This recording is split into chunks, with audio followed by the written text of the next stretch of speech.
Oke, Bismillah, Dipanggil Fasil. Assalamualaikum warahmatullahi wabarakatuh. Waalaikumsalam. Oke, terima kasih atas kesempatan dan waktu luang dari teman-teman sekalian untuk bersama-sama hadir dalam kegiatan Zoom untuk membahas terkait hal-hal yang telah kami pelajari pada program pendidikan guru penggerak.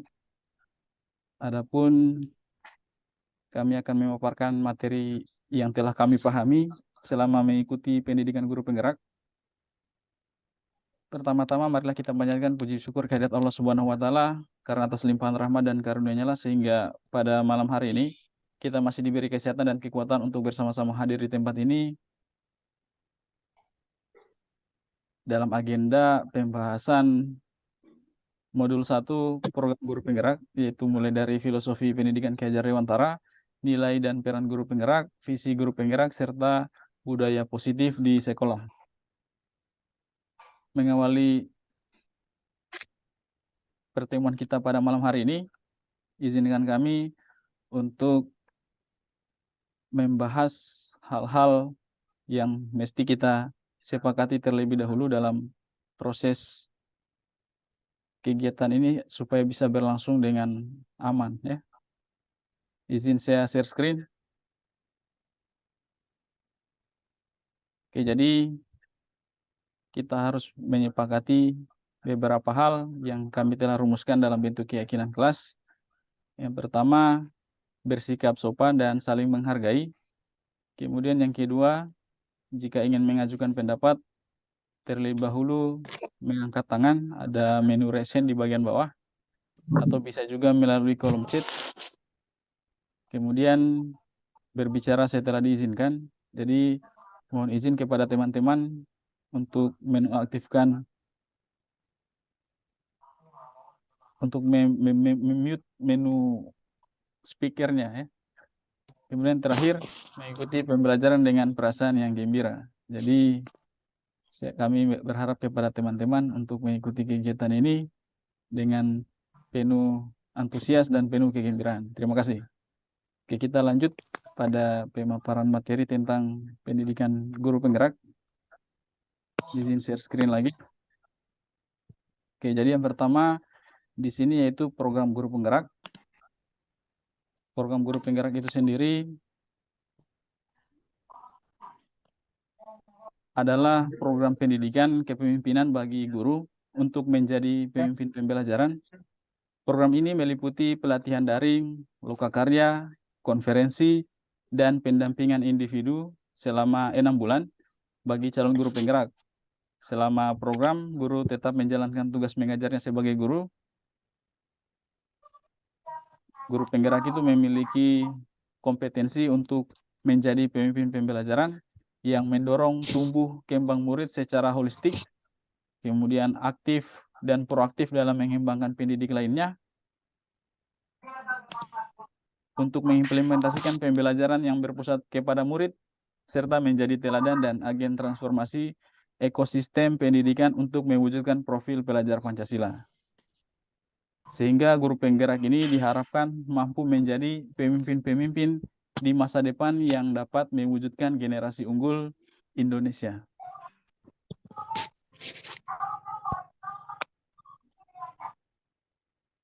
Oke, yang kedua, kemudian filosofi pendidikan Ki Hajar Dewantara.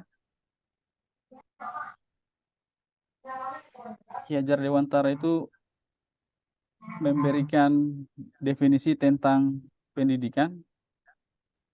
Pendidikan itu memberi tuntunan terhadap segala kekuatan kodrat yang dimiliki anak agar ia mampu mencapai keselamatan dan kebahagiaan yang setinggi-tingginya, baik sebagai seorang manusia maupun sebagai anggota masyarakat. Dalam menuntun laku dan pertumbuhan kodrat anak, Ki Hajar Dewantara itu mengibaratkan peran pendidik seperti seorang petani atau tukang kebun. Anak-anak itu seperti biji tumbuhan yang disemai dan ditanam oleh pak tani atau pak tukang kebun di lahan yang telah disediakan. Anak itu bagaikan bulir-bulir jagung yang ditanam. Bila biji jagung ditempatkan di tanah yang subur dengan mendapatkan sinar matahari dan pengairan yang baik, maka meskipun biji jagung adalah bibit jagung yang kurang baik, atau kurang berkualitas dapat ditumbuh dengan baik karena perhatian dan perawatan dari petani.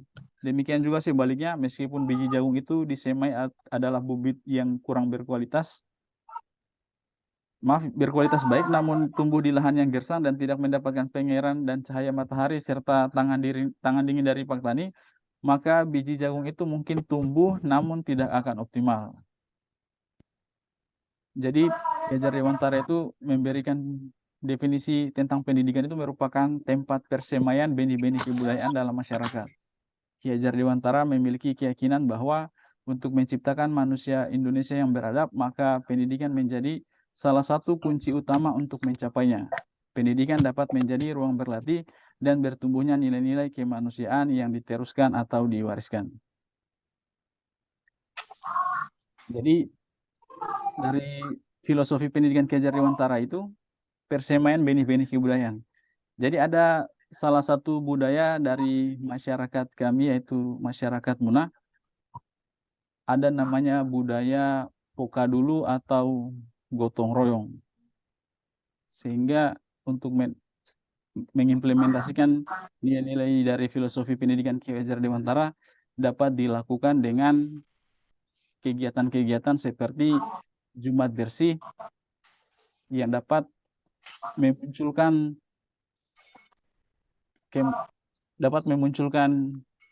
sifat gotong royong dari para peserta didik sebagai bentuk pelestarian dari salah satu budaya di Kabupaten Muna. Sebelum kami lanjut, kami ingin meminta pendapat dari teman-teman terkait dengan budaya-budaya yang ada di daerahnya masing-masing. Silakan kepada teman-teman yang ingin memberikan pendapatnya terkait dengan salah satu bentuk implementasi untuk budaya di daerahnya. Saya persilakan kepada teman-teman.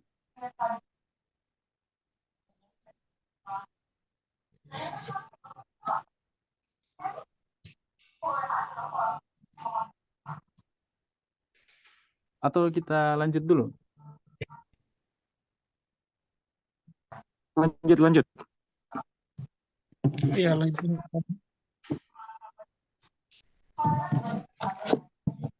Oke, kita lanjut dulu ya. Kemudian berikutnya, Ki Hajar Dewantara juga Mana suaranya Pasim kan tidak kedengaran. Mohon izin Pak, Pasimu lagi kurang bagus audionya. Kalau saya kedengaran saya? Iya, kedengaran. Di Mokokau bagaimana Mokokau? Jelas? Aman, jelas Pak. Sorry baru masuk balai. Bagaimana mati lampu tadi? Oh, jaringan di sini. Kami dengar juga tadi tuh. Di lampu ya baru menyala tadi ini. Iya. Kami juga dari siang ini mati lampu terus di sini nih Pak.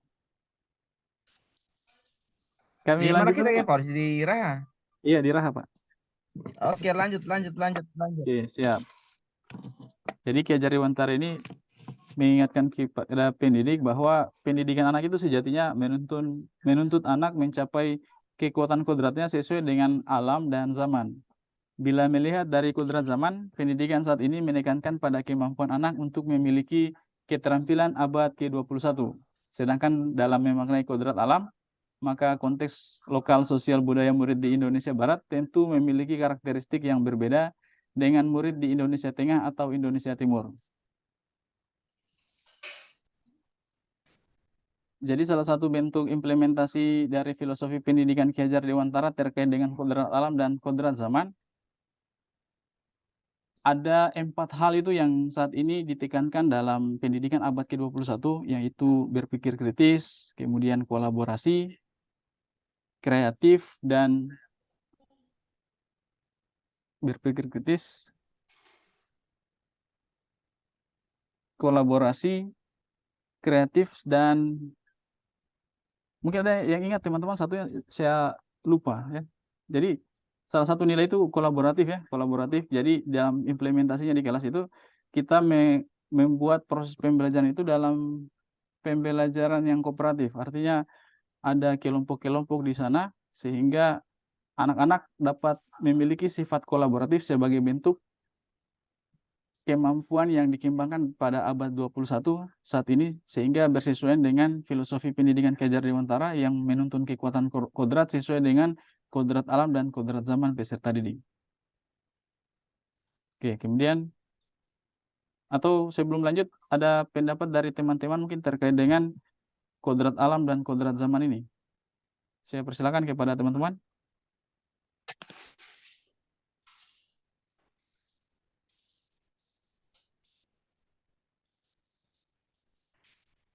Kita lanjut dulu. Oke.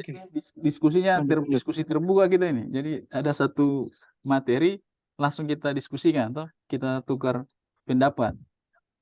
Tadi mungkin yang 4C tentang abad 21 komunikatif mungkin satunya. Oh iya, komunikasi ya itu. Terima kasih Pak Fajar, ini saya lupa tadi.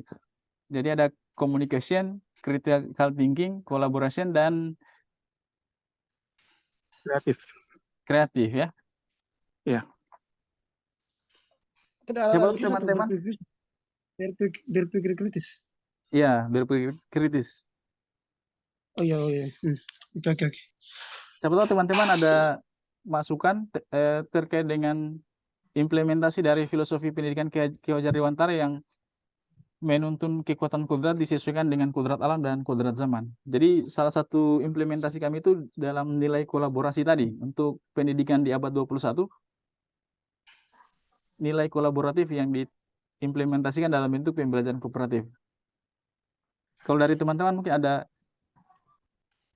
hal yang mungkin bisa mewujudkan salah satu kemampuan abad 21 yang lain seperti berpikir kritis atau kreatif dan komunikatif.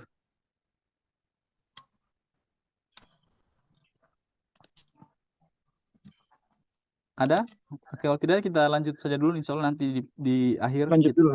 diskusi bersama ya. Kemudian lanjut. Berikutnya ada nilai dan peran guru penggerak. Nilai dan peran guru penggerak ini ada 5. Nilai dan peran guru penggerak ini masing-masing ada 5. Yang pertama itu nilai guru penggerak. Yang pertama ada berpihak pada murid, kemudian mandiri, reflektif, kolaboratif, inovatif. Sedangkan untuk perannya ada 5 juga, menjadi pemimpin pembelajaran, menjadi coach bagi guru lain, mendorong kolaborasi, mewujudkan kepemimpinan murid atau student agency, serta menggerakkan komunitas praktisi.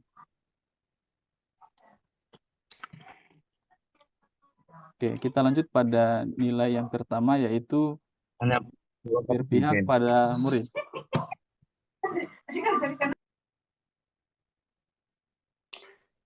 Jadi berpihak pada murid di sini adalah suatu bentuk nilai yang telah dibahas khususnya dibahas sebelumnya di modul 1.1 yaitu filosofi pendidikan Ki Hajar Dewantara. Nilai ini mensyaratkan guru penggerak untuk selalu bergerak dengan mengutamakan kepentingan murid.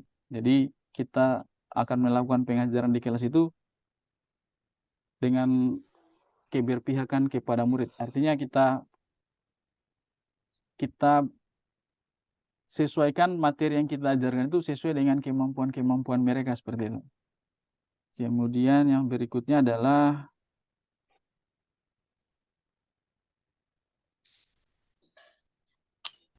reflektif ya. Mohon maaf ini kami salah ketik. Ini maksudnya reflektif bukan inovatif. Jadi reflektif ini sebuah model yang diharapkan untuk menumbuhkan kemampuan guru penggerak dalam memperbaiki serta meningkatkan kemampuannya berdasarkan pengalaman yang terjadi di sekelilingnya, baik yang terjadi pada diri sendiri maupun pihak lain secara positif, apresiatif, dan produktif. Jadi nilai reflektif ini biasa kami lakukan di setiap akhir-akhir tahun pembelajaran. Kami meminta tanggapan para peserta didik. Kalau misalnya selama proses pengajaran ada sesuatu yang mereka kurang senang terhadap cara mengajar kita, itu bisa kita minta mereka untuk menuliskannya sehingga kita tahu di mana kelemahan-kelemahan kita sehingga kita dapat meningkatkan pengajaran kita di kelas. Nah, ini ada beberapa catatan dari siswa selama kami melakukan refleksi. Berikutnya adalah mandiri. Jadi nilai mandiri ini secara sederhana menggambarkan semangat guru penggerak untuk terus belajar sepanjang hayat. Ini juga berarti seorang guru penggerak itu senantiasa memampukan dirinya sendiri dalam melaksanakan aksi serta berkenan mengambil tanggung jawab dan turun tangan untuk memulai perubahan. Nilai mandiri itu sendiri dapat kita implementasikan dalam bentuk keinginan untuk mengikuti pelatihan-pelatihan, workshop, untuk meningkatkan kemampuan kita dalam proses pembelajaran di kelas. Kemudian berikutnya kolaboratif. Jadi nilai kolaboratif ini berarti seorang guru penggerak mampu membangun daya sanding, menjalin komunikasi yang harmonis kepada seluruh pihak pemangku pendidikan yang berada di lingkungan sekolah maupun di luar sekolah. Misalnya rekan sejawat atau orang tua murid. Sehingga tujuan pembelajaran itu dapat tercapai secara optimal. Dan yang terakhir nilai guru penggerak yaitu inovatif. Makna dari inovatif itu adalah seorang guru penggerak mampu senantiasa memunculkan gagasan yang segar dan tepat. Dengan demikian nilai inovatif ini juga mengisyaratkan penguatan semangat atau gotong royong dan pemberdayaan aset atau kekuatan yang ada di sekolah untuk mewujudkan visi bersama. Salah satu bentuk nilai implementasi dari nilai inovatif ini yaitu kami membuat sebuah media pembelajaran sehingga memudahkan siswa dalam memahami suatu materi yang kami berikan. Jadi dengan menanamkan semua nilai-nilai guru penggerak tadi, diharapkan guru penggerak itu mampu menjalankan perannya dengan baik mulai dari menjadi pemimpin pembelajaran hingga menggerakkan komunitas praktisi. Sampai di situ mungkin ada yang ingin didiskusikan dari teman-teman, silakan.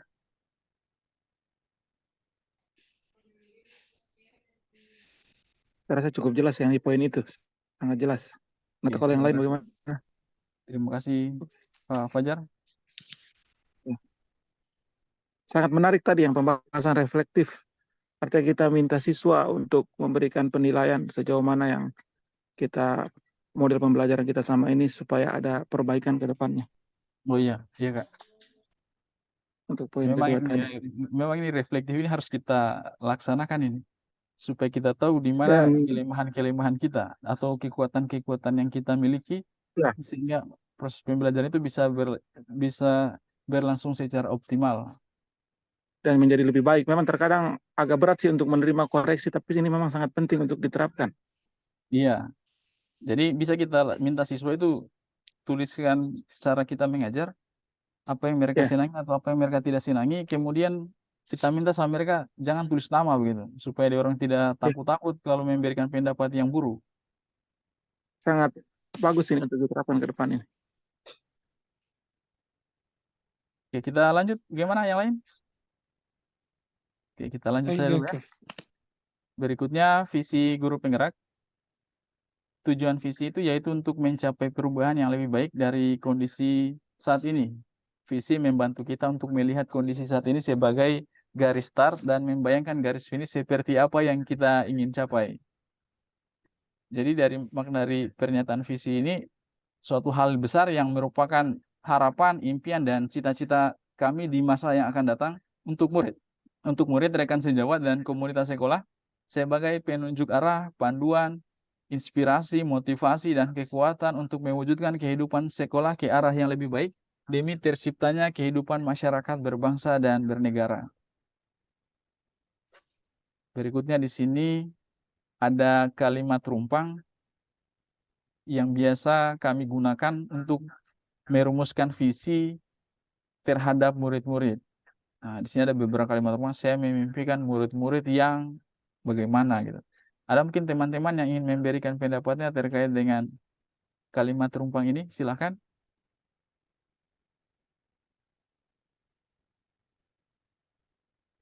Pak Ismaun sebelum saya atau Pak Arjun?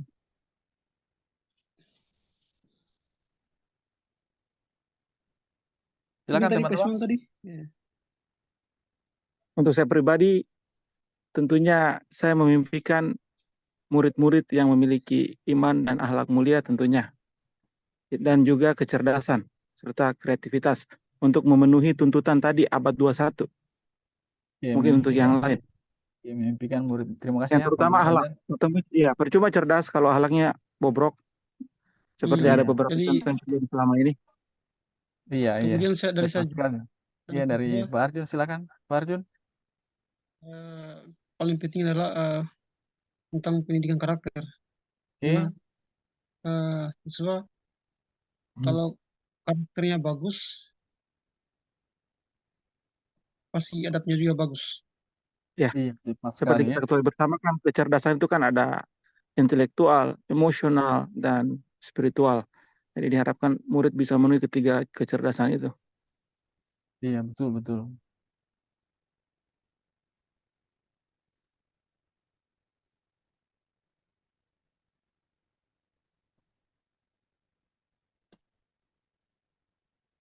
Ada dari Pak Ismail mungkin pendapatnya? Atau kita lanjut dulu ke kalimat rumpang yang kedua. Saya percaya bahwa murid adalah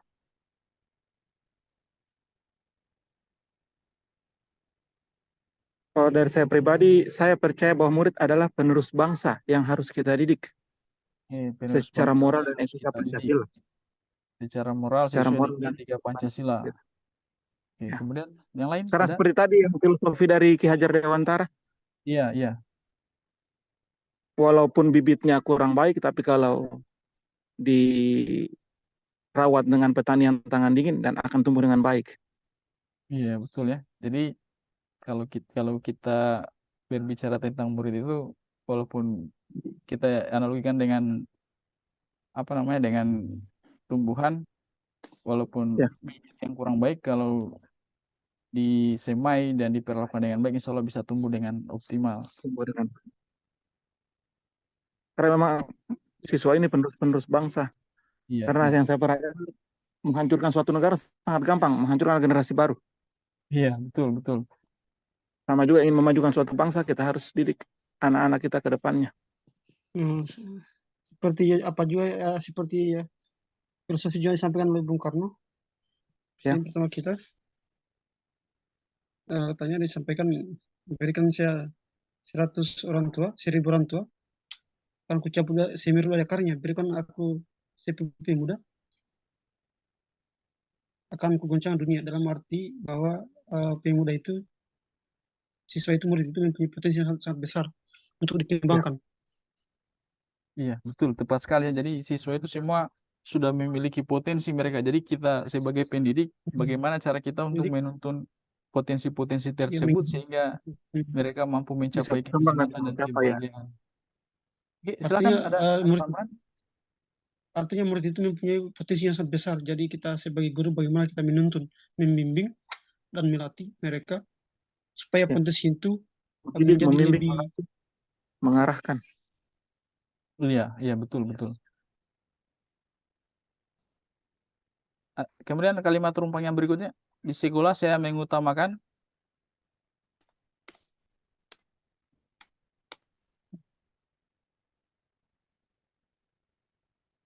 yang ke berapa? yang ketiga, Yang ketiga, kalimat rumpang yang ketiga. Di sekolah saya mengutamakan Di sekolah saya mengutamakan di samping pendidikan yang sangat aktif di ruang kelas, juga mengutamakan pendidikan karakter. ya sepakat pendidikan karakter utama. Kalau memang saya pendidikan pribadi karakter ya ini yang paling pembelajaran utama ya yang dibandingkan yang lain. kualitatif sangat utama. Seperti yang saya sampaikan tadi, selain yang paling utama pendidikan di dalam kelas di sekolah, juga yang tidak kalah utama juga adalah pendidikan karakter. Iya, itu pendidikan karakter memang sesuatu yang sangat prestisius Sangat ya. penting ya. Sangat penting. Kalau berbicara tentang akademik, ya proses pembelajaran yang kolaboratif dan ya dan inovatif tentunya. Ya, betul betul. Oke, lanjut ke kalimat rumpang berikutnya. Murid di sekolah saya sadar betul bahwa Ya, mungkin Pak Is. Bang Is, apa tahu ada tambahan untuk kalimat rumpang ketiga? Pak Ismaun ini sepertinya terlempar dari Zoom beliau ini. Oh, jaringan Iya, atau apa ini? terlempar kayak dari Zoom beliau. Jadi ini sudah Hmm. mendekati lagi 40 menit ini. Jadi kita akan segera terputus lagi nih sama kita ini. Oh Jadi ya, semua nanti siap-siap saja konten. nanti kalau kita sudah terputus nanti saya kirimkan ulang lagi link yang baru Siap. ya. Oke. Oke, oke.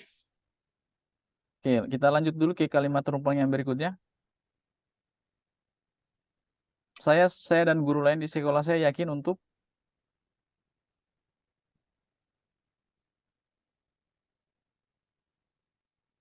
Untuk bekerja sama, untuk meningkatkan atau untuk mengembangkan potensi yang dimiliki siswa untuk bekerja sama. melalui salah satunya kegiatan-kegiatan ekstrakurikuler. Ini dari Pak Arjun ada pendapat Yang keberapa tadi? yang Yang keberapa? Empat. kelima. Ketiga kita tadi belum terjawab yang ketiga. Yang kelima Yang sekarang. Saya kelima. dan guru lain di sekolah saya yakin untuk Saya dan guru lain di sekolah yakin untuk eh, untuk membimbing murid dalam mengembangkan eh, potensi atau bakat mereka sebagai bekal masa depan. iya, jadi memang kita harus meyakini bahwa murid-murid itu semua memiliki potensi sehingga kita sebagai pendidik sedianya mampu membimbing mereka sebagai bekal mereka untuk masa depan yang lebih baik. Berikutnya yang terakhir, saya dan guru lain di sekolah saya paham bahwa Kalau saya proses pembelajaran tidak hanya didukung oleh fasilitas yang memadai, tapi juga harus didukung oleh guru yang kompeten dan turut serta orang tua tentunya. iya benar ya. Jadi saya pernah membaca sebuah catatan-catatan dari beberapa orang yang menuliskan kalimat-kalimat bijak. Seorang guru yang berhenti belajar juga seharusnya berhenti mengajar. Jadi memang Sepakat. guru itu harus selalu mengembangkan kompetensinya, mulai dari kompetensi pedagogik hingga kompetensi profesionalnya. Karena memang tidak hanya bisa didukung oleh fasilitas, tapi guru juga harus memiliki kompetensi-kompetensi yang baik. Dari Pak Arjun ada pendapat? Silakan Pak. Saya kira sudah sama tadi. Oh iya, sudah cukup Tidak ada memang luar biasa. Pak Fajar ini ya, dia bisa menebak isi pikirannya Pak Arjun ini sampai sama ya. Kita lanjut. Jadi itu tadi kalimat-kalimat rumpang. Jadi di sini kalau kami sendiri membuat kalimat rumpang itu kami memimpikan murid-murid yang beriman dan bertakwa kepada Tuhan Yang Maha Esa, yaitu murid-murid yang soleh dan soleha, memiliki niat yang lurus datang ke sekolah untuk belajar dan menambah ilmu pengetahuan, mampu membuat sebuah karya yang membanggakan serta memiliki karakter yang baik, yaitu jujur, disiplin, religius, santun kepada orang tua, memiliki budi pekerti yang luhur, memiliki kemampuan berpikir kritis, selalu semangat dalam belajar, menyukai tantangan, dan memiliki inovasi sesuai dengan perkembangan zaman. Kemudian kami percaya bahwa murid adalah anak yang memiliki keunikan, memiliki keistimewaan, serta memiliki karakter-karakter yang baik, sehingga kami memiliki tugas untuk menuntun dan mengarahkan murid pada hal-hal yang baik demi pertumbuhan dan perkembangan mereka secara optimal. Kemudian di sekolah kami mengutamakan perubahan dalam proses pembelajaran yang berpihak pada murid, serta pengembangan pendidikan karakter sehingga murid memiliki karakter sesuai dengan profil pelajar Pancasila. Murid di sekolah kami sadar betul bahwa sekolah merupakan tempat untuk mendapatkan pendidikan dan pengajaran yang layak, menambah ilmu pengetahuan, dan menanamkan nilai-nilai budi pekerti sebagai bentuk motivasi untuk menambah kecerdasan dan kreativitas dalam usaha mempersiapkan masa depan yang cerah melalui pendidikan karakter hingga nilai luhur Pancasila. Kami dan guru lain di sekolah kami yakin untuk melakukan perubahan yang baik untuk membawa dampak positif terhadap perkembangan murid dengan cara menuntun dan membimbing murid sehingga murid mampu mencapai kebahagiaan dan keselamatan yang setinggi-tingginya baik sebagai seorang manusia maupun sebagai anggota masyarakat demi perwujudan profil pelajar Pancasila yang sesuai dengan filosofi pendidikan Ki Hajar Dewantara. Kami dan guru lain di sekolah kami paham bahwa murid memiliki kemampuan, keistimewaan, serta bakat yang berbeda dan saling melengkapi sehingga membutuhkan perlakuan yang berbeda untuk mengoptimalkan pertumbuhan dan perkembangan murid melalui model atau metode pembelajaran yang mampu memberikan motivasi dan kebahagiaan kepada murid untuk terlibat dalam proses pembelajaran demi tercapainya kompetensi murid yang kreatif, komunikatif, kolaboratif, dan kemampuan berpikir kritis. Oke, kita lanjut. Jadi modul terakhir dari modul 1 itu adalah budaya positif. Budaya positif ini menciptakan suatu lingkungan yang positif yang terdiri dari warga sekolah yang saling mendukung, saling belajar, saling bekerja sama sehingga tercipta kebiasaan-kebiasaan baik. Dari kebiasaan-kebiasaan baik inilah akan tumbuh menjadi karakter-karakter yang baik. Karakter-karakter yang baik dari warga sekolah dan pada akhirnya karakter-karakter dari kebiasaan-kebiasaan baik akan membentuk sebuah budaya positif.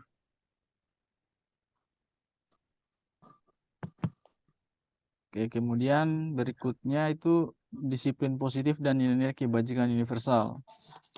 Disiplin diri itu dapat membuat seorang menggali potensinya untuk menuju kepada sebuah tujuan, sesuatu yang dihargai dan bermakna. Kemudian nilai-nilai kebajikan universal itu salah satunya profil pelajar Pancasila.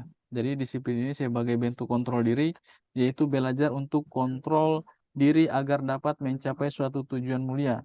Tujuan mulia di sini itu mengacu pada nilai-nilai atau prinsip-prinsip mulia yang dianut oleh seseorang yang dinamakan dengan nilai-nilai kebajikan yang universal. Sedangkan nilai kebajikan universal sendiri itu telah diperkenalkan di modul 1.2 yang berarti nilai-nilai kebajikan yang disepakati bersama, lepas dari suku bangsa, agama, bahasa, maupun latar belakangnya.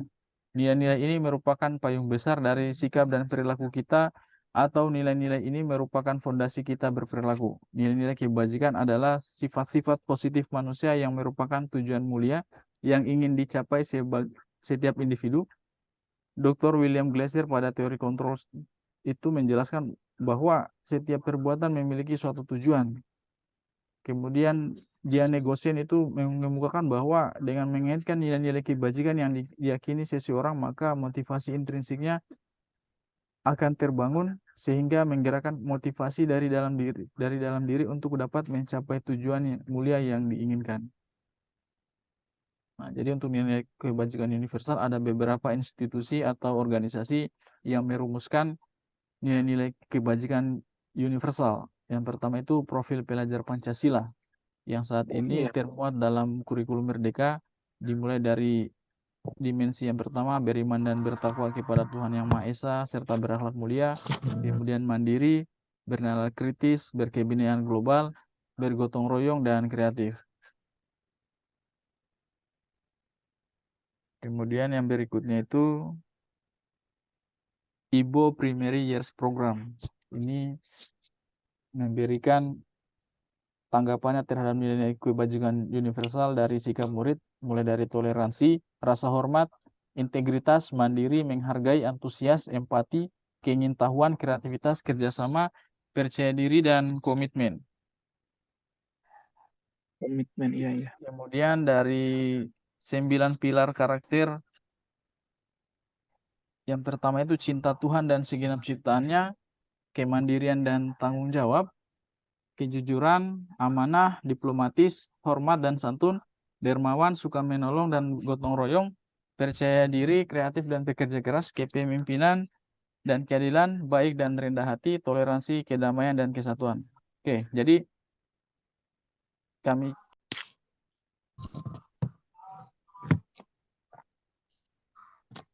kita lanjut berikutnya yaitu Gelap-gelap ibu Siniati. Mati kameranya mungkin. jaringannya kurang baik mungkin beliau ini. Oke, kita lanjut ya. Berikutnya petunjuk seumur hidup dan keterampilan hidup. Jadi untuk petunjuk seumur hidup dan keterampilan hidup ini Yang pertama, keterampilan hidup itu dapat dipercaya, lurus hati, pendengar yang aktif, tidak merendahkan orang lain, memberikan yang terbaik dari diri. Kemudian untuk petunjuk hidup, peduli, penalaran, bekerja sama, keberanian, keingintahuan, usaha, keluasan atau fleksibilitas, berorganisasi, kesabaran, keteguhan hati, kehormatan, memiliki rasa humor, berinisiatif, integritas, pemecahan masalah, sumber pengetahuan, tanggung jawab, dan persahabatan. Kemudian ada namanya disiplin positif dan nilai kebijakan universal yang berikutnya, yaitu The Seven Essential Virtues. Kalau terjemahan bahasa Indonesia ini apa ini Pak Fajar? The Seven Essential Virtues. 7 Division intervisual. Essential Virtues. Virtues. The Seven Oh, oke. Essential Virtues. Esensial. Sudah pas Virtual. itu atau masih kurang pas itu? Pas itu pas.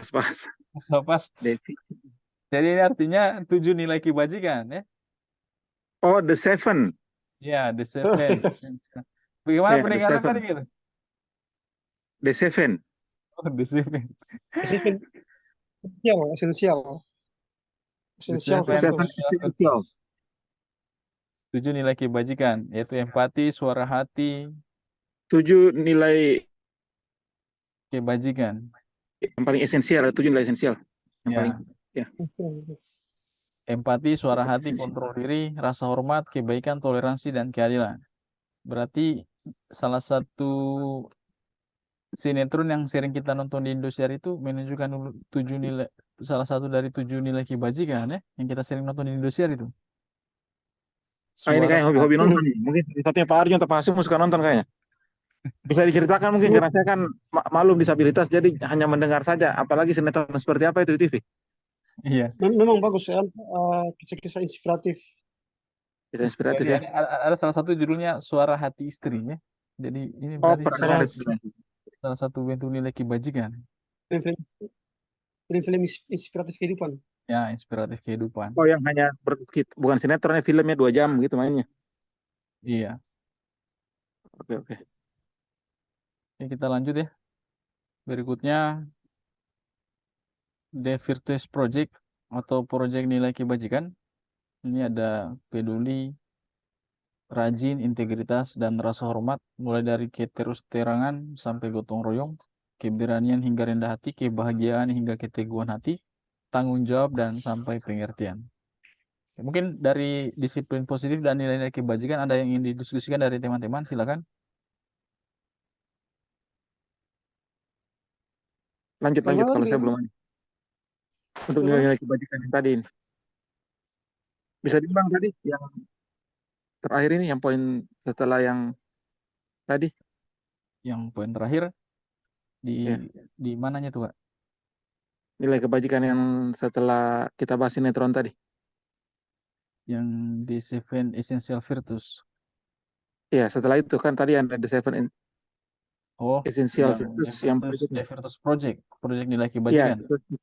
ya, Peduli, rajin, integritas, rasa hormat, keterusterangan, keberanian, kebahagiaan, tanggung jawab, kebersihan, kesantunan, keadilan, pengabdian, komitmen, kreatif, baik hati, bijaksana, belas kasih, semangat, kesetiaan, bersyukur, percaya diri, kedermawanan, berprinsip, toleransi, belas kasih, kejujuran, bersahaja, percaya, bertujuan, dermawan, keteraturan, lurus hati, tenggang rasa, harga diri, kedamaian, ketegasan, gotong royong, rendah hati, keteguhan hati, dan pengertian. oke. Masih ada, Kak? Jelas. Kalau Arjun bagaimana Pak Arjun? Siapa tahu ada yang didiskusikan. Kira jelas. Oke, kalau jelas kita lanjut pada teori motivasi. Jadi teori motivasi ini ada 3 hal ya, ada 3 hal yang mampu membuat seseorang itu mau melakukan sesuatu. Yang pertama itu untuk menghindari ketidaknyamanan atau hukuman. Kemudian untuk mendapatkan imbalan atau penghargaan dari orang lain, serta untuk menjadi orang yang mereka inginkan dan menghargai diri sendiri dengan nilai-nilai yang mereka percayai. Jadi untuk menghindari ketidaknyamanan ini atau hukuman, ini adalah tingkat terendah dari motivasi perilaku manusia. Biasanya orang yang motivasi perilakunya untuk menghindari hukuman atau ketidaknyamanan akan bertanya apa yang akan terjadi apabila saya tidak melakukannya. Sebenarnya mereka sedang menghindari permasalahan yang mungkin muncul dan berpengaruh pada mereka secara fisik, psikologis, maupun tidak terpenuhnya kebutuhan mereka. Bila mereka tidak melakukan tindakan tersebut, motivasi ini bersifat eksternal. Kemudian untuk mendapatkan imbalan atau penghargaan dari orang lain. Satu tingkat di atas motivasi yang pertama, di sini orang yang berperilaku untuk mendapatkan imbalan atau penghargaan dari orang lain. Orang dengan motivasi ini akan bertanya apa yang akan saya dapatkan apabila saya melakukannya. Mereka melakukan sebuah tindakan untuk mendapatkan pujian dari orang lain yang menurut mereka itu penting dan mereka letakkan dalam dunia berkualitas mereka. Mereka juga melakukan sesuatu untuk mendapatkan hadiah, pengakuan, atau imbalan. Motivasi ini juga bersifat eksternal. Kemudian yang ketiga, untuk menjadi orang yang mereka inginkan dan menghargai diri sendiri dengan nilai yang mereka percaya, orang dengan motivasi ini akan bertanya akan menjadi yang seperti apa apabila saya melakukannya. Mereka melakukan sesuatu dengan nilai-nilai yang mereka yakini dan hargai, dan mereka melakukannya karena mereka ingin menjadi orang yang melakukan nilai-nilai yang mereka yakini tersebut. Ini adalah motivasi yang akan membuat seseorang memiliki disiplin positif karena motivasi berperilakunya bersifat internal dan bukan eksternal. Jadi kami di sini ingin meminta pendapat teman-teman ini ya. Dari 3 teori motivasi ini yang paling banyak memotivasi teman-teman untuk melakukan sesuatu itu yang mana nih? Yang pertama untuk menghindari ketidaknyaman, yang kedua untuk mendapatkan imbalan, atau yang ketiga untuk menjadi orang yang diinginkan, menghargai diri sendiri dengan nilai yang dipercayai. Bagaimana teman-teman? Dari Kak Fajar Kalau saya mungkin. pribadi dulu di awal di poin kedua, tapi sekarang saya mencoba untuk yang ketiga, untuk motivasi internal. Oh, iya iya. Jadi Memang agak sulit sih untuk menumbuhkan motivasi ini. Terkadang banyak orang itu melakukan sesuatu hanya karena takut untuk dihukum. Jadi memang motivasinya untuk tingkat rendah ya masih tingkat eksternal. iya iya. Jadi memang ini Kalau saya pernah sampai di tahap yang kedua bukan untuk takut dihukum, tapi untuk mendapatkan imbalan, bukan imbalan sih, tapi pengakuan karena mungkin ada faktor dari kedisabilitasan saya. Tapi saya untuk saat ini saya berusaha untuk termotivasi untuk dari tingkat internalnya bukan hanya eksternal saja. Memang sangat sulit untuk ditumbuhkan ini. jadi memang kita bergerak ini memiliki motivasi yang berbeda-beda ya. Yang pertama tadi Ya, mungkin Kak Fajar awalnya untuk mendapatkan pengakuan dari orang lain dari segala macam bentuk keterbatasannya hingga bisa termotivasi untuk melakukan sesuatu termotivasi ya. untuk melakukan yang ketiga, untuk menghargai diri sendiri, menghargai nilai-nilai yang ada dalam diri sendiri ya. Kalau misalnya itu Kak, kalau motivasi supaya datang sekolah, misalnya masuk kelas tepat waktu itu apa kira-kira? Apakah mungkin untuk menghindari ketidaknyamanan, nanti ditegur sama kepala sekolah, atau untuk mendapatkan pujian atau imbalan, atau yang ketiga itu kira-kira itu Kak? Itu tergantung individunya kalau menurut saya. Kalau dia sadar dengan diri mungkin bisa di tahap motivasi ketiga, Iya, internal. iya betul betul. Kan terkadang ada orang memang yang takut untuk ditegur, ada juga ingin dipuji, dan juga memang dia sadar bahwa itu memang sudah tugasnya. Iya tepat sekali ya. Memang kita ini kadang ada orang yang takut sampai ditegur kalau dia tidak kerjakan tugasnya dengan baik ya. Jadi sebenarnya penting ini untuk membuat seseorang itu melakukan sesuatu dengan tahap teori motivasi yang ketiga ini untuk menjadi orang yang mereka inginkan serta menghargai diri sendiri dengan nilai-nilai yang mereka percaya. Ini sangat penting ini Ya, untuk karena ketika menumbuhkan mendapat tantangan, sifat ini dia tidak dalam akan menyerah kalau ada motivasi seperti itu. ya. Jadi Kalau saya apapun terus terang, kalau untuk tantangannya, motivasi tahap pertama saya tidak pernah rasakan. Tapi yang kedua memang saya saat, dan terkadang sampai saat sekarang pun masih saya lakukan motivasi kedua itu. Tapi saya berusaha untuk sampai di tahap motivasi yang ketiga, internal, memang sangat penting. Kan kita bicara motivasi itu kan dorongan dari dalam diri untuk kita ya, melakukan sesuatu. iya, Inner driver mungkin istilahnya kalau dalam bahasa Inggris. Dorongan dari dalam diri. iya betul betul. Jadi kalau dalam Memang kadang-kadang tercampur dengan segala sesuatu, segala macam. Hingga terbagi jadi tiga tadi. Dua faktor eksternal dan satu faktor internal. Ya, betul. Jadi kita tugas sebagai seorang pendidik ini bagaimana cara kita menuntun, mendidik dan membimbing murid sehingga mereka tumbuh motivasi internal dalam diri mereka melakukan sesuatu itu bukan karena takut dihukum, bukan juga supaya dapat imbalan atau pujian, tapi yang Buat ketiga pujian. menghargai nilai-nilai yang mereka percaya gitu. Dari Pak Arjun mungkin ada pendapat, silahkan Pak Arjun. Saya suka senyumannya Pak Arjun ini, menandakan keseriusan beliau dalam menanggapi setiap permasalahan yang ada ini. Silakan. Tapi dia lagi masih mute suaranya tuh Pak.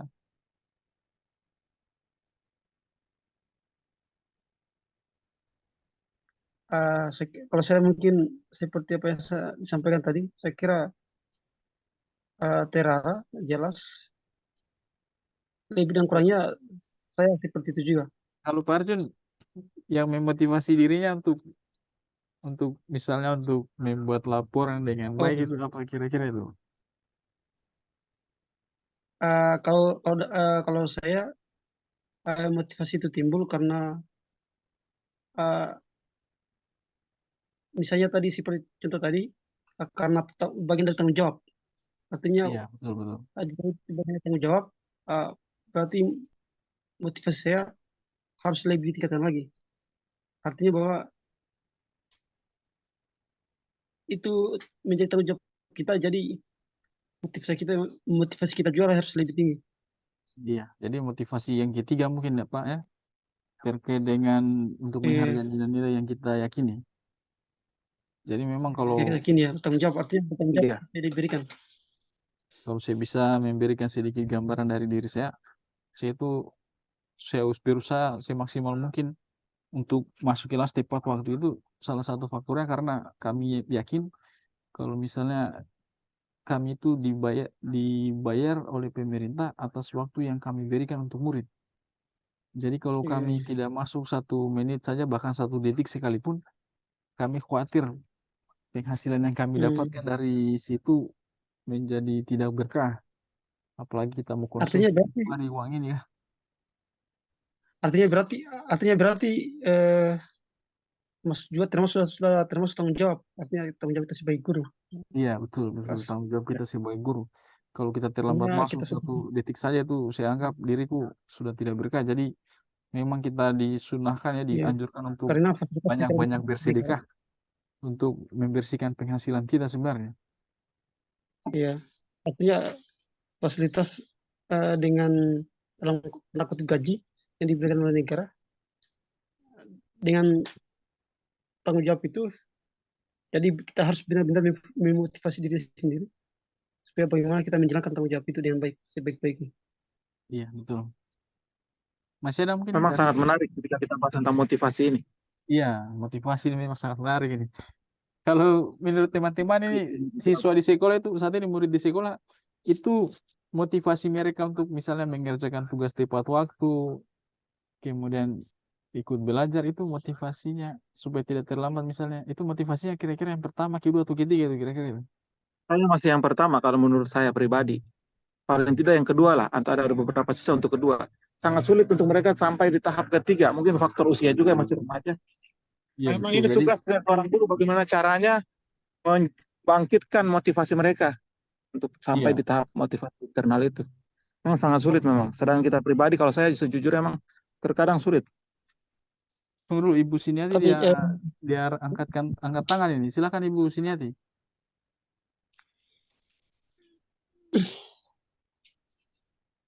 Dikasih hilang dulu moodnya suaranya Bu Guru.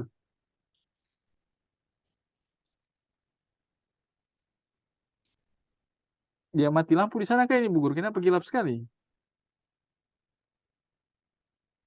kayaknya lagi di tempat jaringan kayaknya Bu Guru. Oh, bisa Kayaknya jadi. lagi di tempat jaringan. Jadi, Terima kasih banyak ini Bu karena Guru sudah menyempatkan hadir dalam kondisi seperti ini.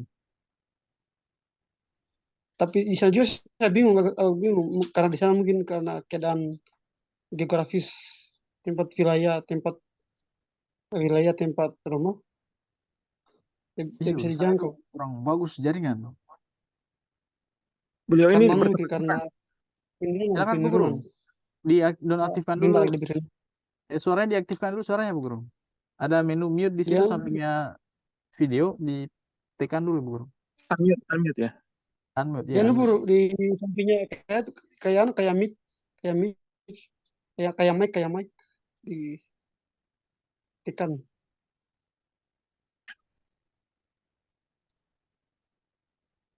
Oke, sambil menunggu Ibu Guru kita lanjut dulu ya ke Baik. berikutnya. Ya. Nah, ini masih terkait dengan teori motivasi. Jadi sudah termuat dalam pertanyaan tadi nih, sebagai seorang guru saat Anda hadir mengajar di kelas tepat waktu, motivasi apakah yang mendasari tindakan Anda?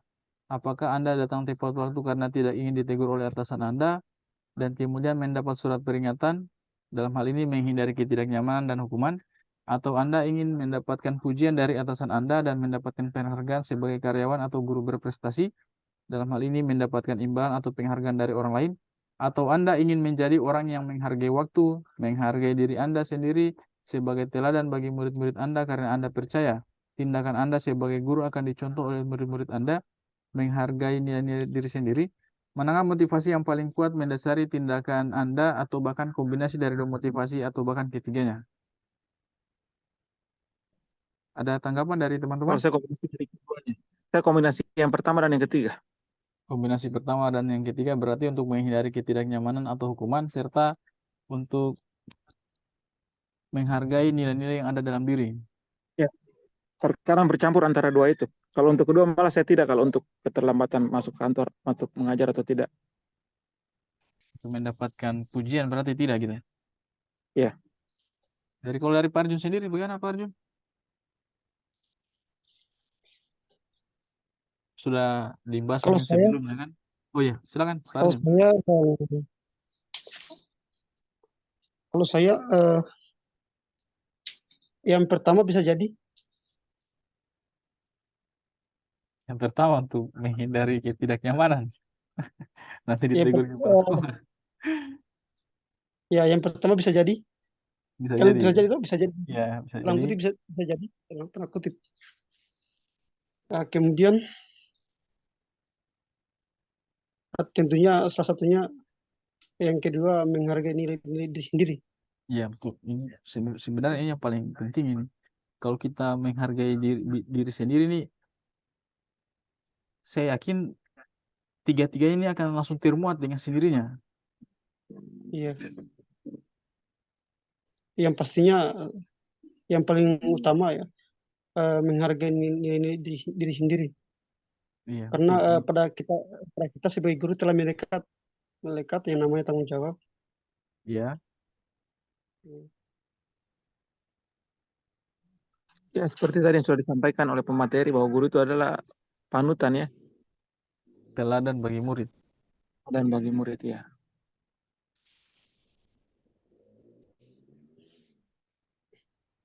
Kita lanjut. Saya kira sudah Ya, jelas bisa. tadi motivasi kita untuk hadir tepat waktu dalam kelas ya. Jadi di sini juga tugas kita sebagai guru itu bagaimana kita mampu menghadirkan motivasi intrinsik dari dalam diri murid sehingga juga mereka melakukan sesuatu itu bukan karena motivasi yang pertama untuk menghindari hukuman atau ketidaknyamanan atau bahkan motivasi yang kedua untuk mendapatkan imbalan atau pujian. Jadi kita harap murid itu mampu menghadirkan motivasi intrinsik dari dalam diri mereka menghargai nilai-nilai yang mereka percaya. Nah, kemudian ini ada namanya ada materi konsekuensi hukuman, konsekuensi dan restitusi. Jadi tindakan-tindakan ini merupakan suatu bentuk yang tindakan-tindakan hukuman, konsekuensi dan restitusi ini sebuah tindakan yang diambil terhadap suatu pelanggaran pada umumnya berbentuk hukuman atau konsekuensi. Sedangkan restitusi itu adalah proses menciptakan kondisi bagi murid untuk memperbaiki kesalahan mereka sehingga mereka bisa kembali pada kelompok mereka dengan karakter yang lebih kuat. Jadi dalam menjalankan peraturan ataupun keyakinan kelas atau sekolah, bila mana ada suatu pelanggaran, tentunya sesuatu itu harus terjadi. Untuk itu kita perlu meninjau ulang tindakan penegakan peraturan atau keyakinan kelas sekolah kita selama ini. Tindakan terhadap suatu pelanggaran pada umumnya itu berbentuk hukuman atau konsekuensi. Jadi dalam modul ini diperkenalkan suatu disiplin positif namanya restitusi. Jadi restitusi itu adalah proses menciptakan kondisi bagi murid untuk memperbaiki kesalahan mereka sehingga mereka bisa kembali pada kelompok mereka dengan karakter yang lebih kuat. Restitusi juga merupakan proses kolaboratif yang mengajarkan murid untuk mencari solusi untuk masalah mereka dan membantu murid berpikir tentang tentang orang seperti apa yang mereka inginkan dan bagaimana mereka harus memperlakukan orang lain. Kalau dari teman-teman ini saya ingin minta pendapatnya, kalau misalnya ada murid yang melanggar, yang paling sering diberikan tindakan kepada mereka ini apa kira-kira? Hukuman Tergantung atau tingkat pelanggarannya konsekuensi? seperti apa konsekuensinya. Jadi Kalau kalau saya juga mau ini. ya Oh ya, silakan silakan Bu. Guru. Jadi ulangi tadi apa sering diberikan yang sering Kalau misalnya diberikan hukuman siswa pada atau siswa murid melanggar, yang paling sering diberikan itu apa? Apakah hukuman, konsekuensi, atau restitusi? yang saya tahu itu hukuman.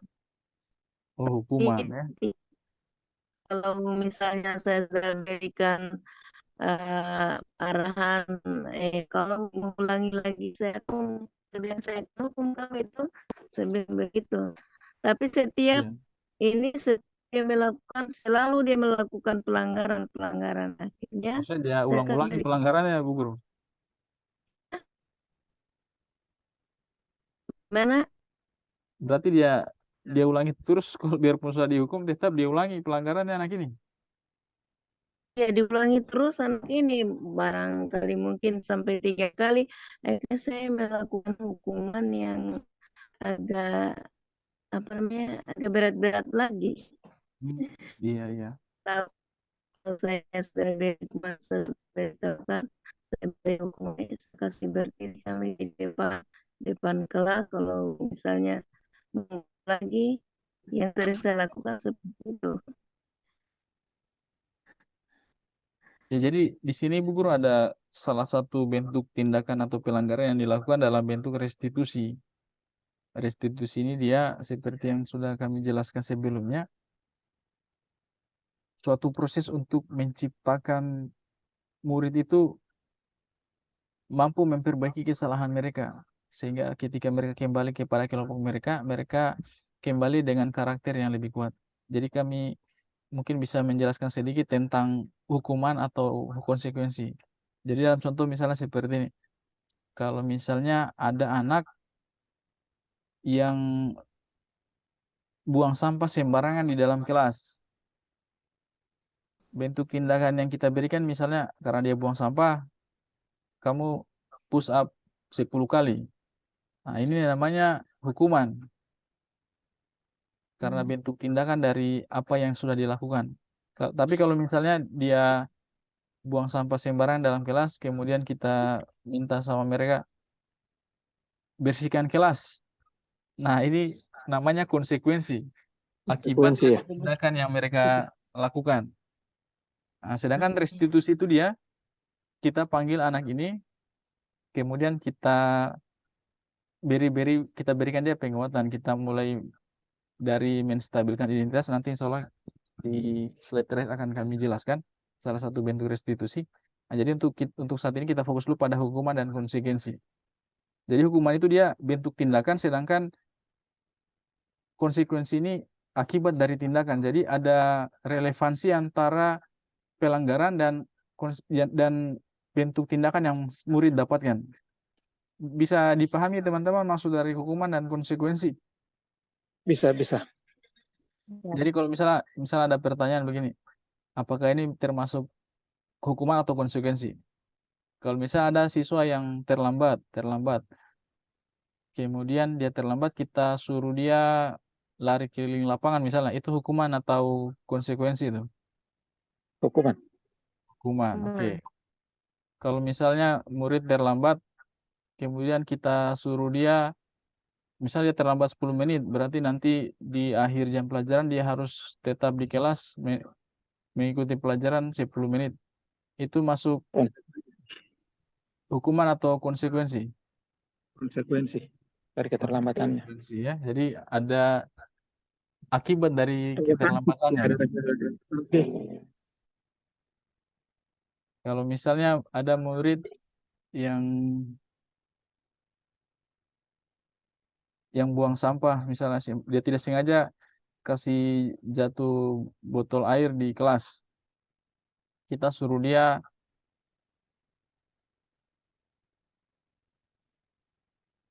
push up misalnya 5 kali, itu hukuman atau konsekuensi?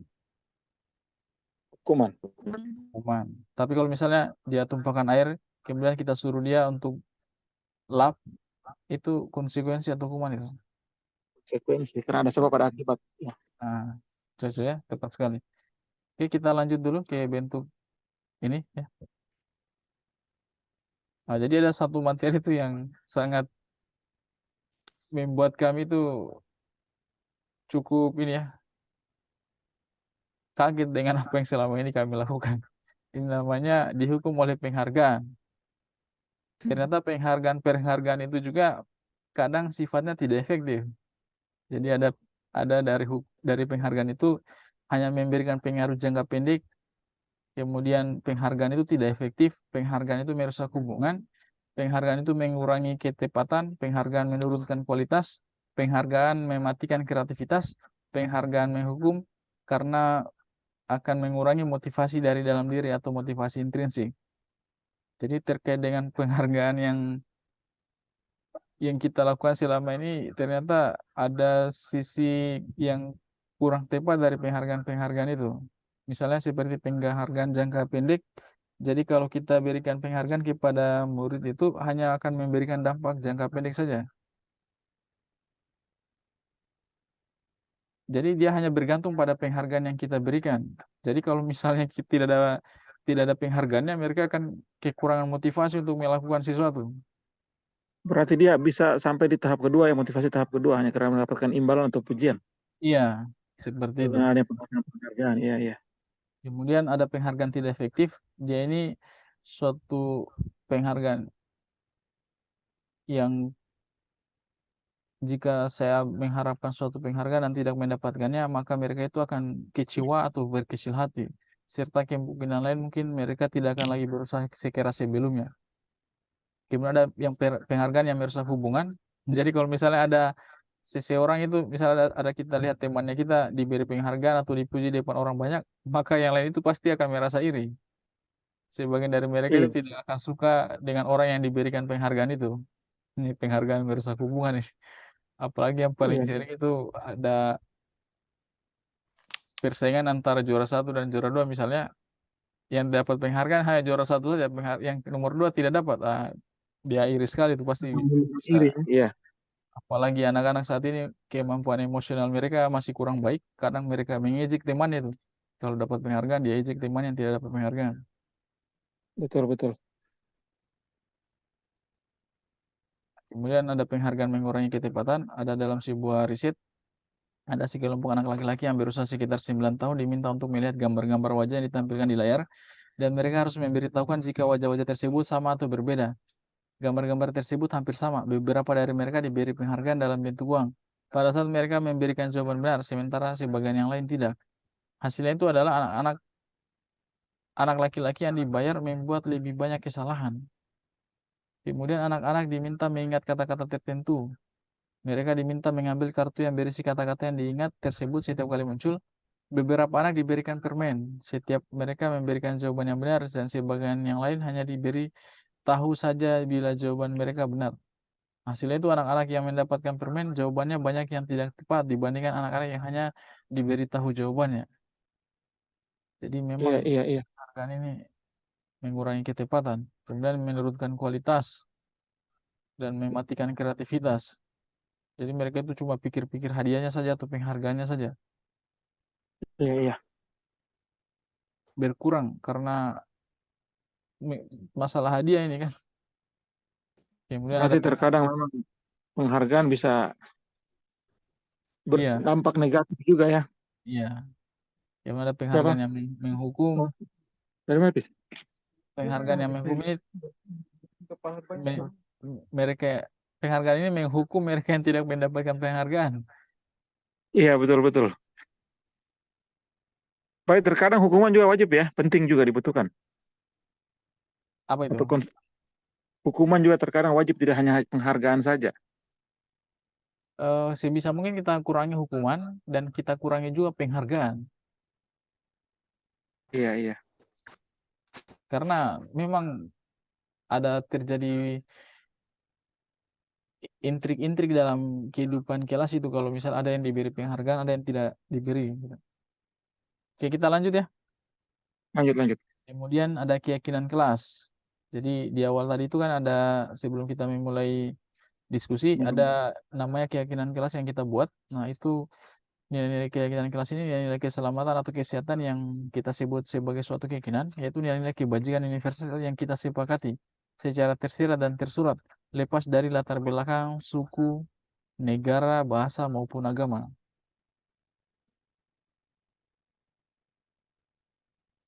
Ada pertanyaan, mengapa keyakinan kelas, mengapa tidak peraturan kelas saja? Nah, jadi tadi ya, keyakinan itu suatu nilai universal ya yang disepakati secara tersirat. Nilai kebajikan ini menekankan pada keyakinan seseorang akan lebih memotivasi seseorang dari dalam. Seseorang akan lebih tergerak dan semangat untuk menjalankan keyakinannya daripada hanya sekedar mengikuti serangkaian peraturan tertulis tanpa makna. Murid-murid pun demikian. Mereka perlu mendengarkan dan memahami arti sesungguhnya tentang peraturan-peraturan yang diberikan. Apa nilai kebajikan di balik peraturan tersebut, apa tujuan utamanya, dan menjadi tidak tertarik atau takut sehingga hanya sekedar mengikuti serangkaian peraturan yang mengatur mereka tanpa memahami tujuan mulianya. Itu keyakinan kelas ya. Berikutnya ada kebutuhan dasar manusia. Kebutuhan dasar manusia ini ada 5. Kebutuhan bertahan hidup, kasih sayang dan rasa diterima, penguasaan, kebebasan, dan kesenangan. Oke, mungkin kita akan lanjut lagi di sesi ketiga ya. Masih semangat teman-teman ini. Semangat, semangat. Kita lanjut dulu ke sesi ketiga ya, karena estimasi waktunya lagi sudah habis ini. Ya. Oke, kita coba dulu ya. Kita beralih barang sekitar 5 menit, baru kita lanjut Aduh, lagi. mati lampu. Hah? Mati lampu? Mati lampu. Ya, masih ada kuat. Mati lampu. Nanti kita Masih bisa connect. Bagus jadinya. Oke, kita coba dulu ya, nanti insya Allah kita lanjut membahas tentang kebutuhan dasar manusia dan terakhir ya. Ya, kalau masih bisa lanjut, masih Nanti kita kondisikan lah. connect. Apakah kita bisa lanjut sebentar atau kita tunda dulu, atau tapi mudah-mudahan bisa selesai sebentar ya. Oh, nyala nih, nyala lagi lampunya. Oh iya, syukur. Tapi kita coba dulu nih Kak. Karena estimasi waktu sudah mau habis lagi nih. Oke. Ya. Assalamualaikum. Waalaikumsalam. Ya. Oke, sekarang kita lanjut. Tadi kita sudah membahas tentang keyakinan kelas. Berikutnya adalah kebutuhan dasar manusia. Kebutuhan dasar manusia di sini ada 5. Yang pertama dari kebutuhan bertahan hidup, kasih sayang dan rasa diterima, penguasaan, kebebasan, dan kesenangan. Dari 5 kebutuhan hidup ini, yang pertama itu yaitu kebutuhan bertahan hidup adalah kebutuhan yang bersifat fisiologis untuk bertahan hidup, misalnya seperti kesehatan, rumah, dan makanan. Kebutuhan biologis sebagai bagian dari proses reproduksi termasuk kebutuhan untuk tetap bertahan hidup. Kemudian kasih sayang dan rasa diterima, ini kebutuhan untuk diterima mencakup 3 kebutuhan psikologis. Kebutuhan untuk disayangi dan diterima ini meliputi kebutuhan akan hubungan atau koneksi sosial, kebutuhan untuk memberi dan menerima kasih sayang, dan kebutuhan untuk merasa menjadi bagian dari suatu kelompok. Kebutuhan ini juga meliputi keinginan untuk tetap terhubung dengan orang lain, seperti teman, keluarga, pasangan hidup, teman kerja, binatang peliharaan, dan kelompok di mana kita tergabung.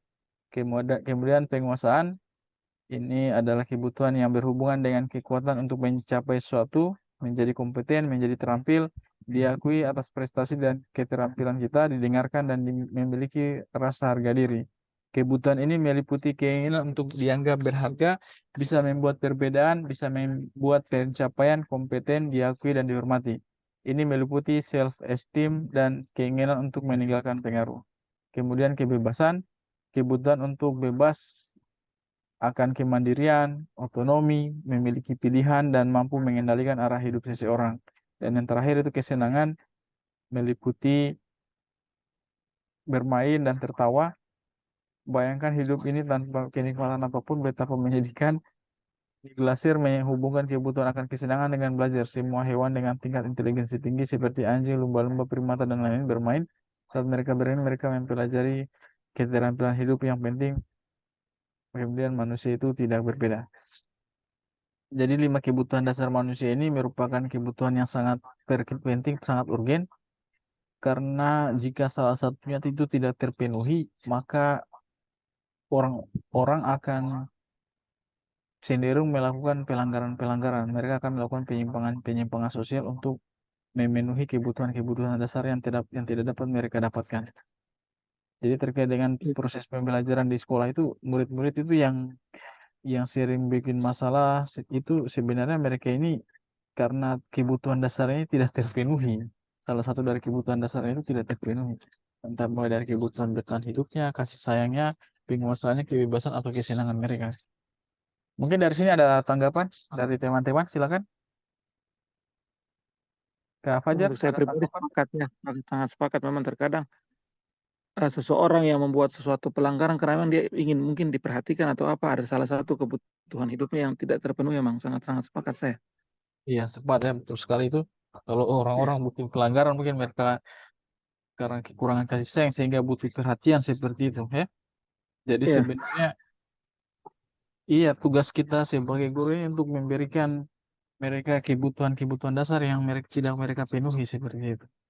Ini justru kita ya. tambah menghukum mereka ini ya.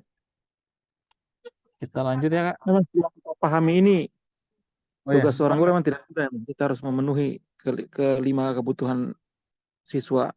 iya, betul betul. Ini memang budaya positif ini dia saling keterkaitan ini materi ini. Ya, mungkin ada teman yang lain mau berkomentar. Oke. Jadi itu ya kebutuhan dasar manusia. Ya. Teman-teman yang lain yang ingin berkomentar silakan Pak Arjun atau Pak Ismail.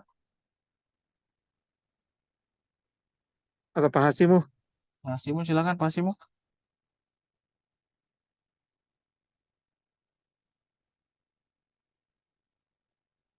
Oke, bisa dilanjut mungkin Pak. Kita lanjut saja dulu. Ya. Kemudian ada berikutnya 5 posisi kontrol.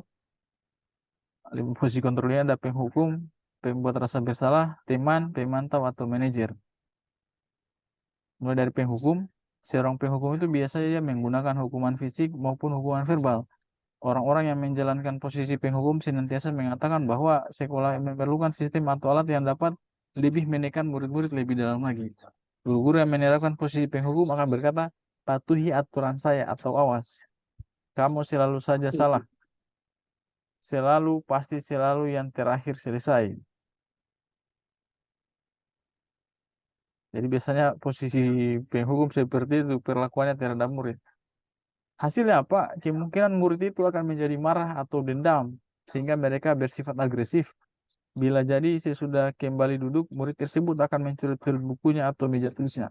Bahkan yang lebih buruk, sepulang sekolah bisa saja kalau dia lihat motor atau mobil milik bapak ibu gurunya, dia langsung akan gores kendaraan tersebut dengan paku. Ya, ya. Itu penghukum, itu posisi penghukum. Kemudian posisi pembuat rasa bersalah. Nah, kalau pada posisi ini biasanya guru akan bersuara lebih lembut. Pembuat rasa bersalah ini akan menggunakan keheningan yang membuat orang lain merasa tidak nyaman, bersalah atau rendah diri. Kata-kata yang keluar dengan lembut akan seperti ibu sangat kecewa sekali dengan kamu. Berapa kali bapak harus memberitahu kamu ya? Gimana coba kalau orang tua kamu tahu berbuat begini?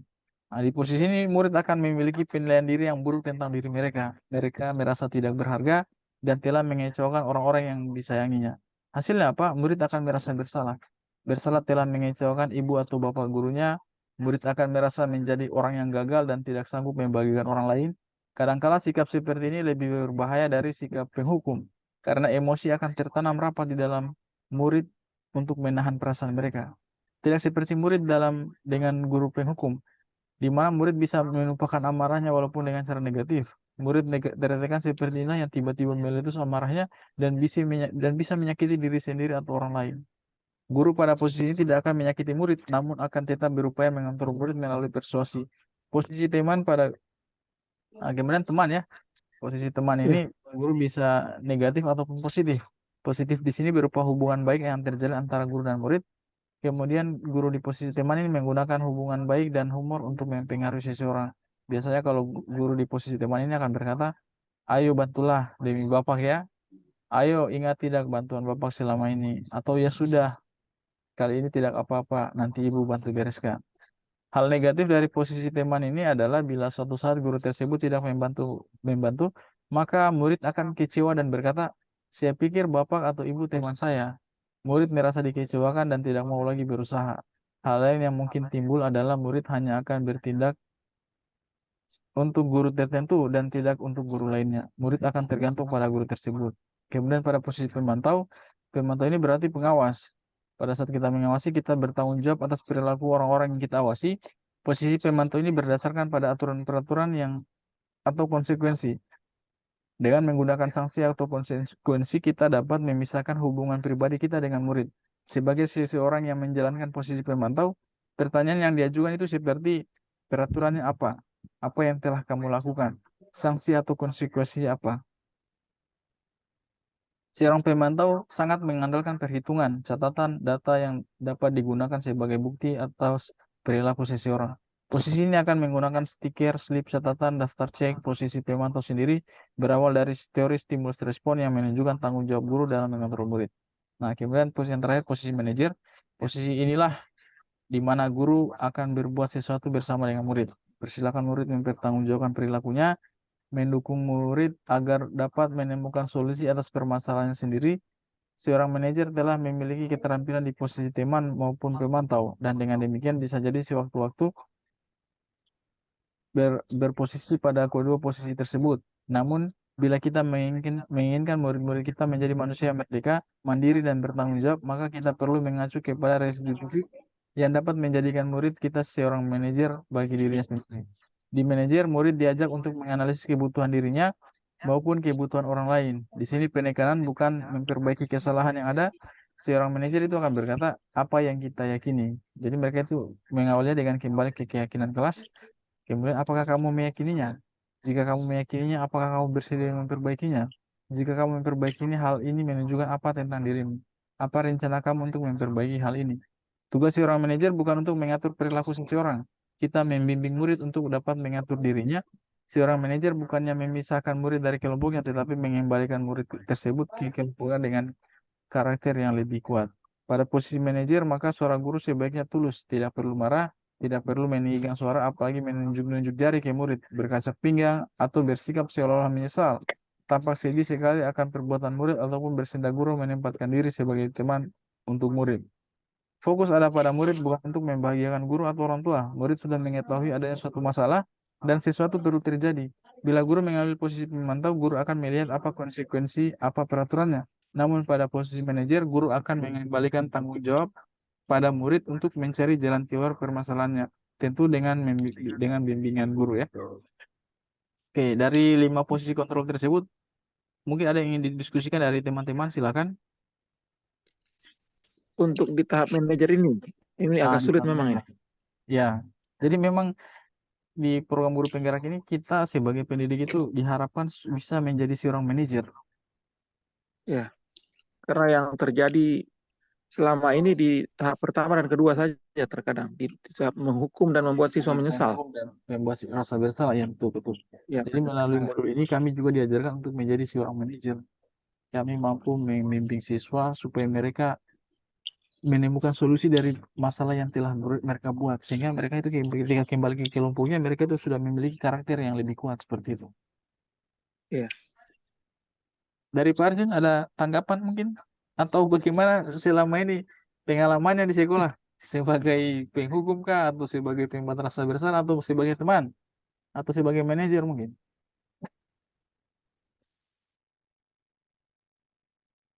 Silakan Pak Arjun. Berdasarkan pengalamannya. Jaringan mungkin karena mati lampu lagi Eh, kan di sini. Oh begitu. ini Oke ya, silakan Pak Ismail.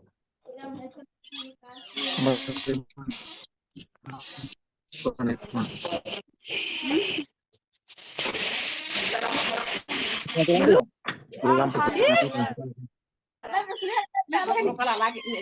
ini ya assalamualaikum Pak Coach. Ya, waalaikumsalam. Silakan Pak Guru.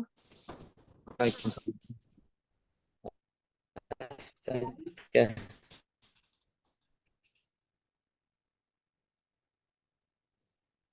Menyala lagi. Menyala lagi lampu. Baik. Atau Kurang kenapa bagus. ini barat sini? Ya, kurang stabil ya di sana. Stabil ini. PN-nya.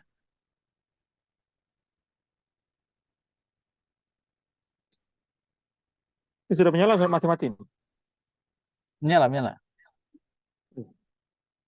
Oke, kita lanjut saja dulu ya. Kita terputus koneksi dari Pak Ismail dan Pak Asdim. Iya kan? Iya. Terputus jaringan.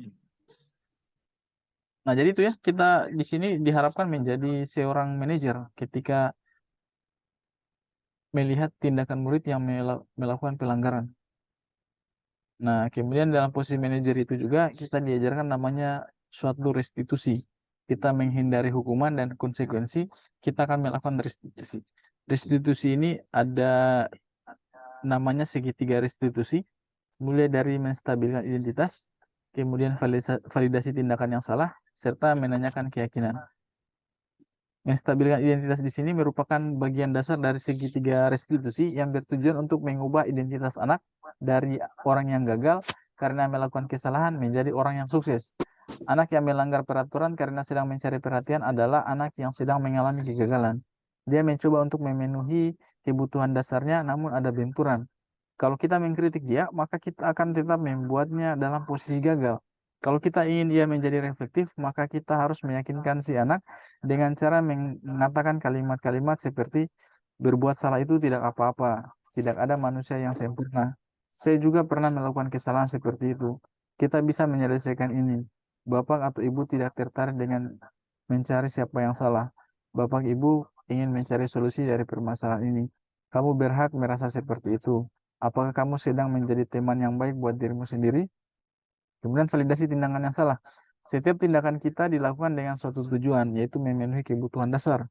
Kalau kita memahami kebutuhan dasar apa yang mendasari sebuah tindakan, kita akan bisa menemukan cara-cara paling efektif untuk memenuhi kebutuhan tersebut. Menurut teori kontrol, semua tindakan manusia, baik atau buruk, pasti memiliki maksud atau tujuan tertentu. Seorang guru yang memahami teori kontrol pasti akan mengubah pandangannya dari teori stimulus respon ke cara berpikir proaktif yang mengenali tujuan dari setiap tindakan. Kita mungkin tidak suka sikap seorang anak yang terus-menerus merengek, tetapi bila sikap itu mendapat perhatian kita, maka itu telah memenuhi kebutuhan anak tersebut. Kalimat-kalimat di bawah ini mungkin terdengar asing buat guru, namun bila dikatakan dengan nada tanpa menghakimi akan memvalidasi kebutuhan mereka. Padahal kamu bisa melakukan yang lebih buruk dari ini ya. Kamu pasti punya alasan mengapa melakukan hal itu. Kamu patut bangga pada dirimu sendiri karena kamu telah melindungi sesuatu yang penting buatmu. Kamu boleh mempertahankan sikap itu, tapi kamu harus menambahkan sikap yang baru. Kemudian yang terakhir menanyakan keyakinan. Teori kontrol menyatakan bahwa kita pada dasarnya termotivasi secara internal. Ketika identitas sukses telah tercapai, kemudian tingkah laku yang salah telah divalidasi, maka anak akan siap untuk dihubungkan dengan nilai yang dia percaya dan berpindah menjadi orang yang dia inginkan. Pertanyaan-pertanyaan seperti apa yang kita percaya sebagai kelas atau keluarga, apa nilai-nilai umum yang kita telah sepakati, apa bayangan kita tentang kelas yang ideal, kamu mau jadi orang yang seperti apa. Jadi di sini menghubungkan keyakinan anak dengan keyakinan kelas atau keluarga. Murid tersebut mulai menyadari ketidaksesuaian tindakannya dengan norma-norma atau nilai-nilai yang dia pegang atau yang dipegang oleh kelompoknya. Dia akan memutuskan untuk berkomitmen melakukan perbaikan agar dapat mencapai standar yang lebih baik lagi dengan keyakinan dan nilai-nilai yang dimiliki tinggi oleh kelas mereka. Nah, jadi itulah tahapan dari proses restitusi yang namanya segitiga restitusi. Mungkin ada tanggapan dari sebelum kita lanjut dari teman-teman. Kak Fajar, silakan. atau kami akan memberikan contoh penerapan segitiga restitusi yang telah kami lakukan. Halo, Kak Fajar? Atau teman yang lain? Halo, Berikan ya Kak?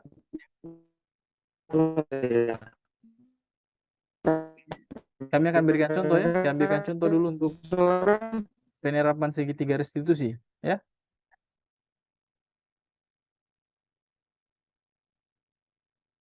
Oke. Kami akan berikan contoh untuk penerapan segitiga restitusi. Iya.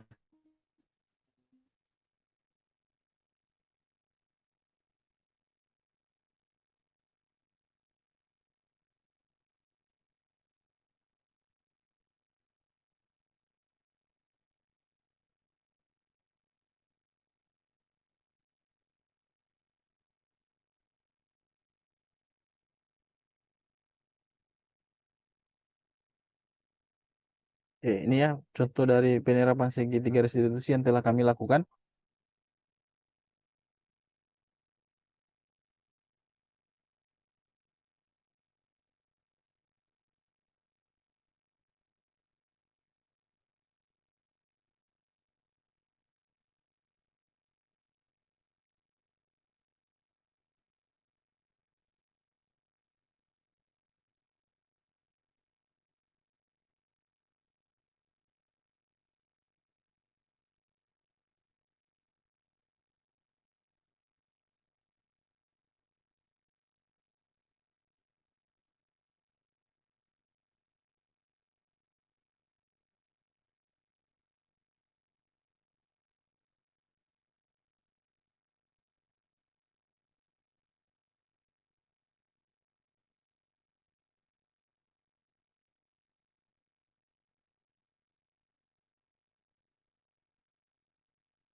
Oke, maaf terputus jaringan tadi. Oh, iya Kak. Ini Ya, ada ulang bentuk contohnya tadi. contoh dari segitiga restitusi nih Kak. Ya,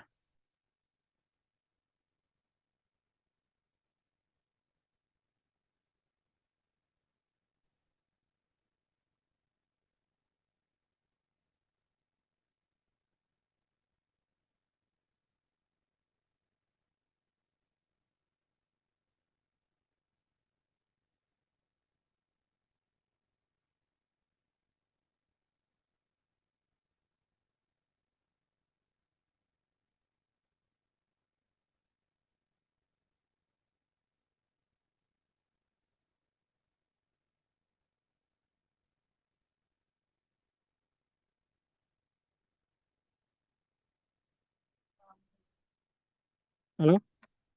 Iya, halo.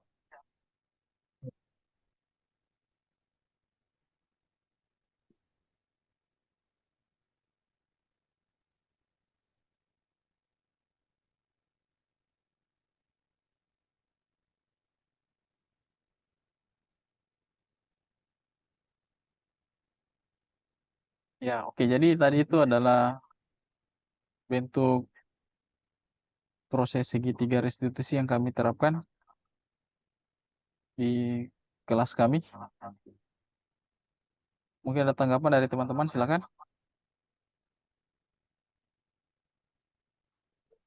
Silakan kalau ada tanggapan, Kak.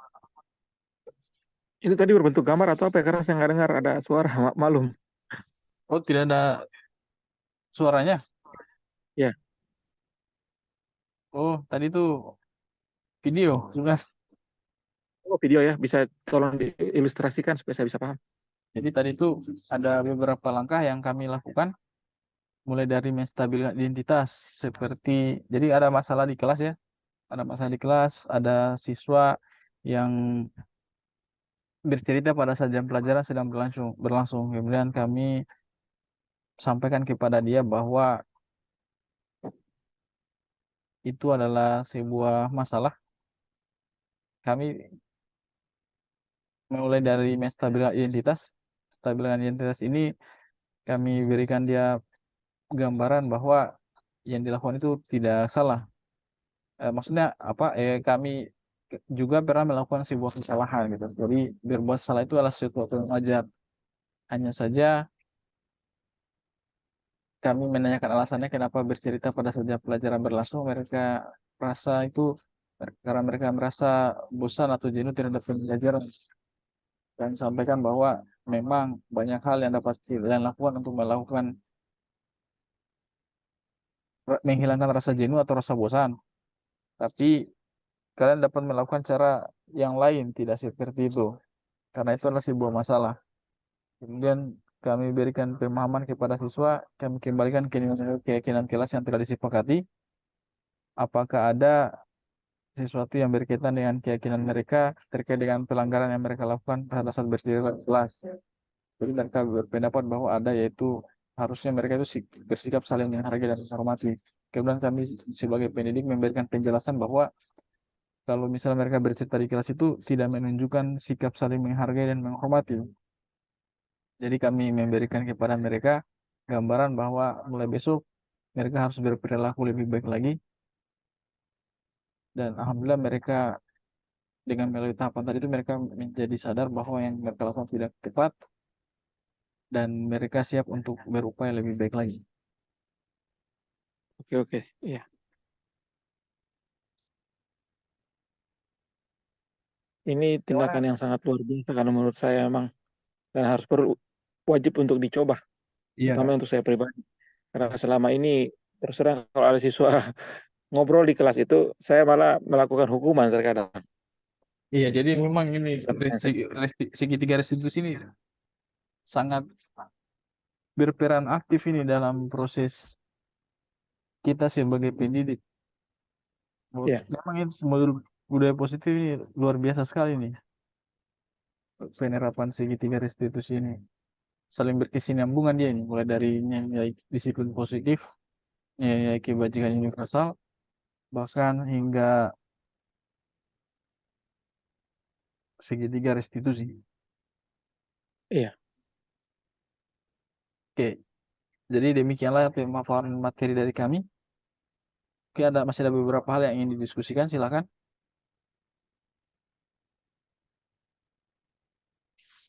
Saya terlambat masuk tadi. Jaringan mati lampu ya. Wih, memang akhir-akhir ini jaringan Berkali-kali mati lampu juga. baik ya. Oke, kalau tidak ada lagi, kami tutup ya. Terima kasih atas partisipasi dari teman-teman yang telah meluangkan waktunya. Mudah-mudahan Mungkin sedikit ada pertanyaan. dibalas oleh Allah Subhanahu wa Ta'ala. Assalamualaikum warahmatullahi wabarakatuh. Waalaikumsalam. Waalaikumsalam.